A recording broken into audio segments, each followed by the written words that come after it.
You have been chanting Namu, or Nam Myoho Renge Kyo, maybe for months, maybe for years.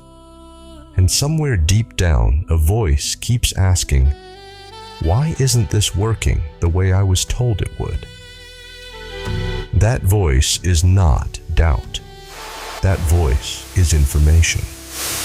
Because in almost every case, what is blocking your practice is not your effort, not your pronunciation, and not your karma.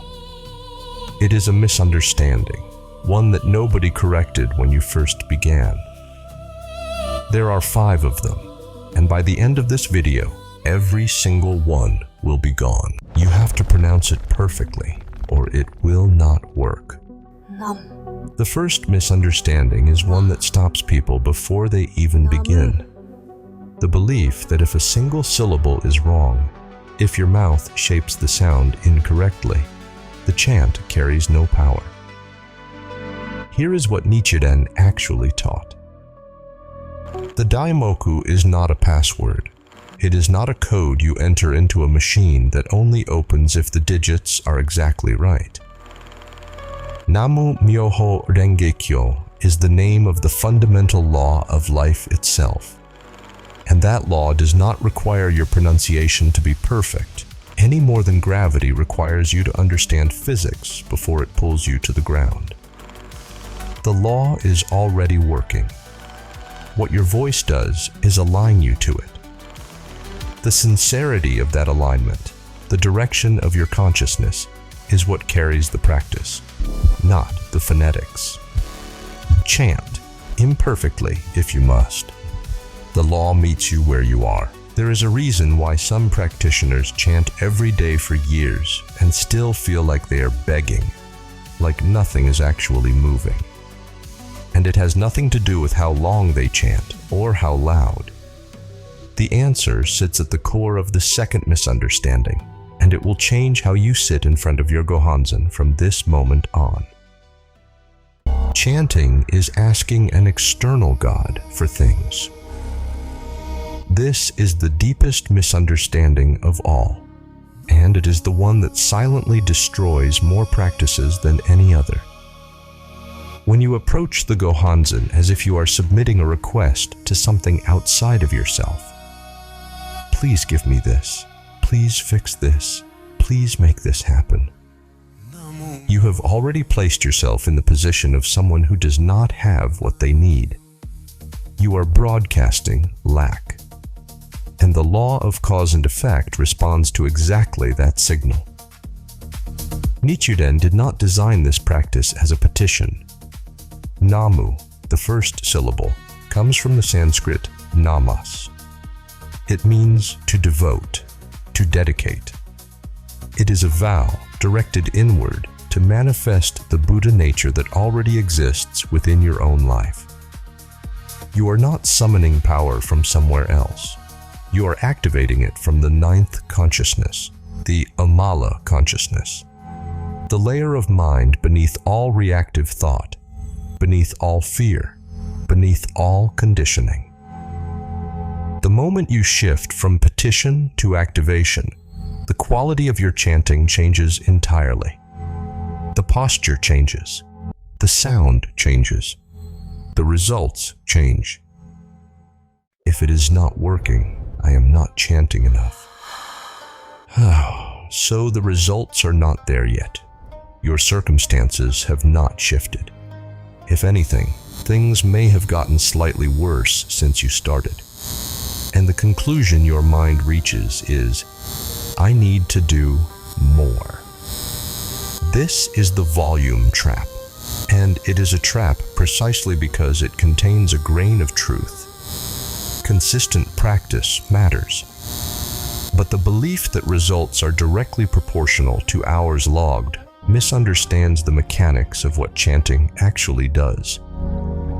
Think of it this way. When you begin chanting sincerely, you are not filling an empty bucket that eventually overflows into your life. You are dislodging sediment from the deepest layers of your consciousness. Karma accumulated not just in this lifetime, but across many. That sediment has to move through your experience before it clears. This is what practitioners call the detox phase. Things surface. Friction appears. Old patterns demand resolution. This is not the practice failing. This is the practice working at exactly the depth it is supposed to work. The question is never how much.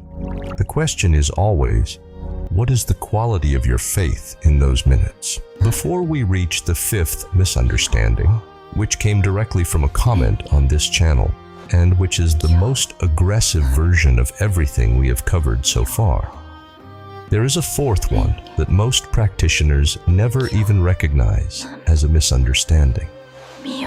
Because it feels like dedication. It feels like commitment. But it is quietly limiting the full power of the practice. This practice is only for personal benefit. Many practitioners build a chanting practice that is entirely inward-facing. Every prayer is for their own health, their own finances, their own relationships. And there is nothing wrong with that.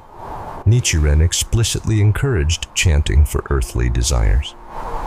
But when the practice becomes exclusively self-contained, it operates at a fraction of its potential. Remember what Namu means. A vow, not just to yourself, but a pledge to help others reveal this law in their own lives. The Bodhisattva dimension of the practice is not optional theology. It is a structural component of how the law functions. When your chanting extends outward, when you chant for someone in your life who is suffering, for your community, even for people you have never met, the field of cause and effect you're generating expands proportionally.